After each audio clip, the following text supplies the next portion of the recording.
this time it's a prequel with the intent too. I mean, why did you come back and why did you want to make a prequel? I was surprised by the success of the first film, but not surprised at the same time, because obviously we had strong conviction to make the film in the first place, and then to take that conviction further to actually go out of our way and release it independently to the success that we had meant that, you know, it showed us that there was demand for this type of film, and so we felt we were always going to do a sequel. We were always talking on set about actually where the story was lacking. It would be good to get into the history of, you know, some of the characters such as G Money and such as Guns, and like, you know, all the different characters in it. It would have been nice like to give more backstory of where they came from while still moving the story forward. And that was why we ended up doing a prequel, because we wanted to almost like understand their background a little bit more, some of the characters, and understand how they've ended up where they've ended up in the first intent. Because it just starts, it's got this thing, it just starts and it just finishes the first intent. And so, like, you know, it was nice to go back and revisit those characters and also introduce new characters into that world. So yeah, that was why we ended up, you know, doing it again. When Nicky and Femi approached you to, you know, say we're doing another film, was it, you know, an instant response saying, yes, I'm coming back? Well, I said, is it more money now? That's my first response. No, I'm joking. Yeah, definitely. For me, they're family. I love what they're trying to do and the place they're taking UK film to. So I like, look, you know me, I'm on board. I'm involved. And that was exactly the same with me. Those my brothers, so whatever they want to do, I got them regardless. I mean, yeah, there's also a few of you returning, but there's also a whole new cast as well. I mean, is it quite easy to, you know, build up that rapport with the new guys? It was organic. It felt when you came on set, like I said, there's a lot of genuine people, and like Slim and Femi did a great job casting. So the guys that they casted, they knew it was brotherhood. He was like, yeah, and sisterhood as well. And they brought Ghetts in as like the main new person, and he's just, I think I knew him from before anyway, so it was nice to have him on board. But yeah, he's gonna surprise his first feature film, and he leads it. You might as well say, brilliant performance. Yeah, I was actually quite surprised when I saw him. I was like, okay, took it seriously. Some artists can act. yeah, he took it seriously. I really was watching how he approached the work, and it shows on screen that he really was going to work on this. Yeah. And obviously, yeah, you do have some of the same guys back on the cast as well, but you've also got a brand new set of guys as well. I mean, was it quite easy for you guys to go out and say, look, we're doing a sequel, prequel, do you want to come back? Everyone came back. Yeah. Like, you know, the people that were available, like some of the guys were not available at the time, so they couldn't do it, but the people that were available came back. So it wasn't a lot of these people, like, you know, they are friends, you know, like we developed friendships with them over the years. So it was just like, you know, pick up the phone, like, what am I doing this time? Let's sit down, let's talk about what we're doing, like, and then we go, you know, we sort of, I think we met everyone and like the main characters, and we sent them the script, and then we talked them through the script as well, and so, and what we wanted them to do, and so yeah, there was no resistance from anyone to come back, really. It was very straightforward. And I suppose the interesting element was adding more characters, new characters. Yeah. The first movie has come a bit of a cult favourite. I mean, does that, as actors, does that add more pressure to you guys, you know, to make sure you appeal to the same fans of the first film? Just did my thing, like that wasn't my concern. That my concern was just to do my best job, the best job I can do, and deliver what's on the script. We put ourselves on. I would myself put myself under that pressure. Like, yeah, another one, I want to do even better now. Yeah, like you just want to do better every job anyway. Yeah. Definitely. So talking of new characters, we got Ghetts obviously in the lead. I mean, he was providing the soundtrack anyway beforehand. So how did he manage to, you know, become the face of the film, the new film? I think with Ghetts, he done the soundtrack in the original one. He done the leading soundtrack. And when we was bringing a new character into the film, we was thinking who's the best person for this character. And we auditioned many people, and then Femi was like, maybe Ghetts would be good for it. I wasn't really sure, 'cause I was thinking, Ghetts, maybe not. Like, it's a big role for somebody to take on who's never acted before. Yeah. But Femi convinced us, like, no, let's get Ghetts in for an audition. And he came in for an audition, and he smashed the audition. He was really good. And then we made him go to a casting director as well, because we didn't want it to just be a thing of that we think he's good because he's our friend and we know him. So we had to make sure somebody else's eyes was looking over it, and they really liked him as well, and we offered it to him, and he's here now. Yeah, I was actually quite surprised with his performance as well. You know, sometimes artists don't always make that the greatest crossover between music and film. I mean, we've got Will Smith, one of the greatest movie stars ever. Yeah. Everyone forgets was an artist. Yeah, like everyone is. Will Smith has done it so well. People forget that. You know, he was once like really a rapper, Exactly. and so you know what you have to like. For us, we were drawing inspiration from the American films, from your Will Smith, Ice Cube, like, you know, Ludacris, and like who's Fast and Furious, Tyrese. Like, you know, it happens all the time in America, but in England we almost like to box people in. Yeah. Like we almost don't want people to transcend, like, you know, that role. If you say to me you're a musician for the rest of your life. Whereas, you know, in America they take more of a open perspective on what artists can do, and like we kind of submit to that as well. It's based in Jamaica as well. I mean, that can't be a hard job, you know. Definitely not for me. I had about like 2-3 scenes over in Jamaica, so I had a great time for the 3 weeks that we was over there. It was a brilliant time. I mean, for you, I mean, was there any kind of challenges taking it from the streets of London to Jamaica? Do you know what? I feel like this film was just blessed because there's so much things could have went wrong or could have been a problem. Yeah.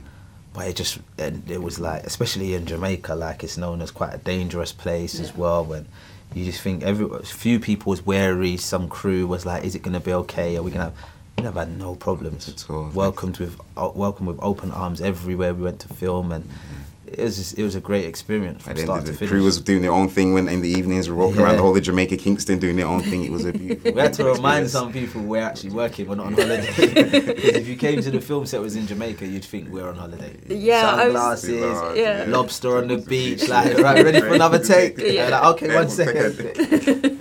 Yeah, I was going to say, I mean, those scenes in Jamaica did look like just one big party. Was there any work going on? Yeah. When we was at Duns River, I forgot the camera was there.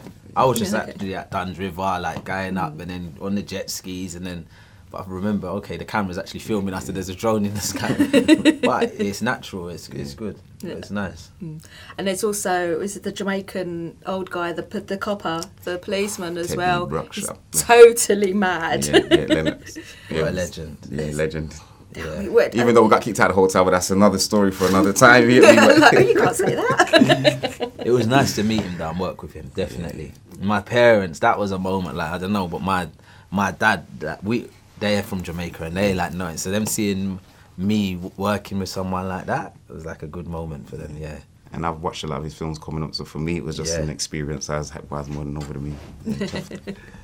I mean, obviously, you know, Ghetts all the action, shall we say, with the female side of things. He has a romance. I mean, does it, you know, affect you guys that, you know, I want to have a bit of that, where he's just shooting up people? I think he does it well. He does it well. Like, you know, he's got that good rich melanin skin. Like, he does it well. Like, and he plays it well. He's very smooth and.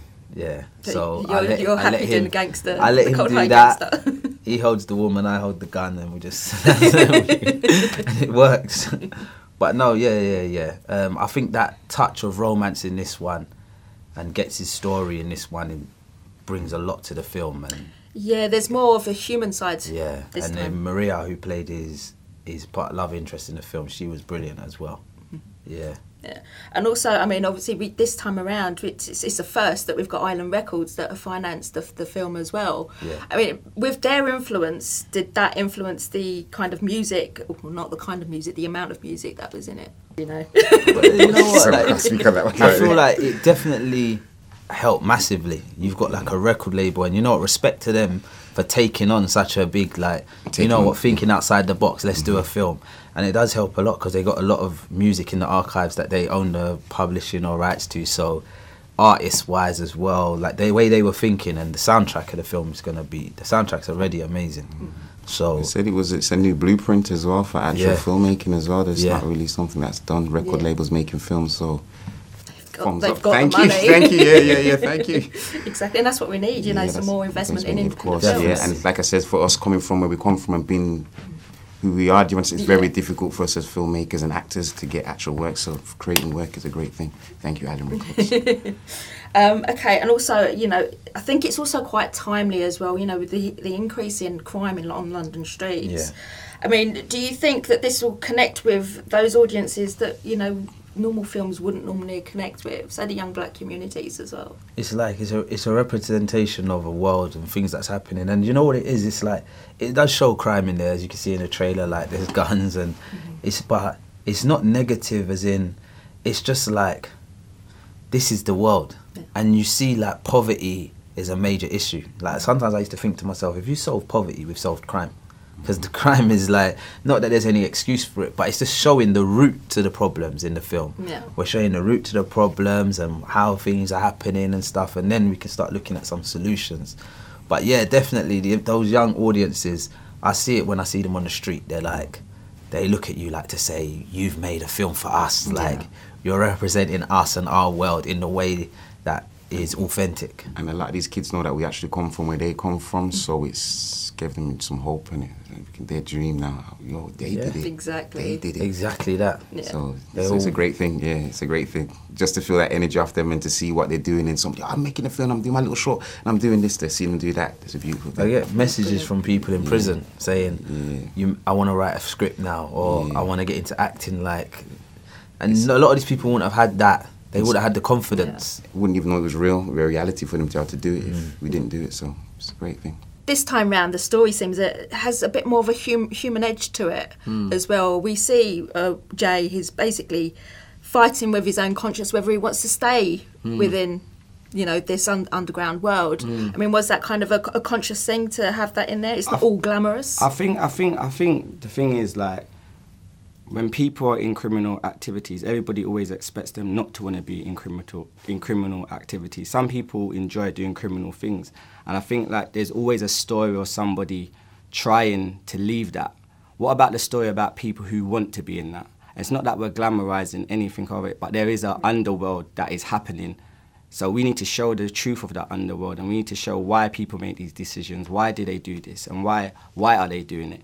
If you think about some of the great train robbers and stuff like that, you have to find out like why did they do these things, what was the reasons why they wanted to do this. And you can see in Jay's relationship with his girlfriend, he's under immense pressure really, because in the first script that you didn't get to see, we showed him his car getting towed, we showed him like under a lot of financial pressure, and when you're under a lot of financial pressure you make wrong decisions. And I feel like he's been manipulated from Beverley from a child. So you could see the manipulation of Beverley from when they was young. She sort of nurtured them into that. They've grown up into it. I don't think it was really a choice. I feel like he's been led into that life and that way of living. I think for us, we posited this idea of having Jay as a character that actually he's just a normal guy. He just happens to be in the criminal world.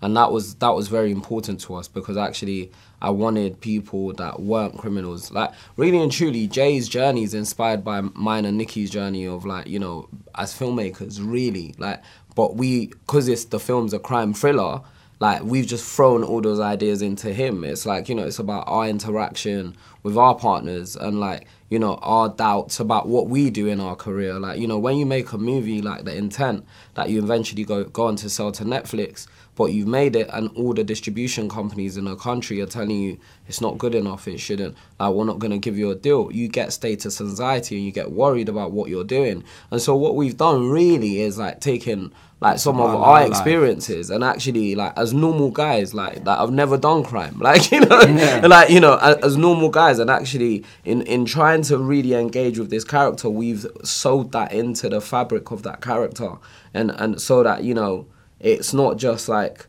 even though it is action-packed and it's got action sequences, and when they do, like, you know, they do their hits or whatever, it's very clean and very precise, and they're almost like soldiers with it, you know? They're so good at it, but at the same time, these are normal guys. They're not code assassins.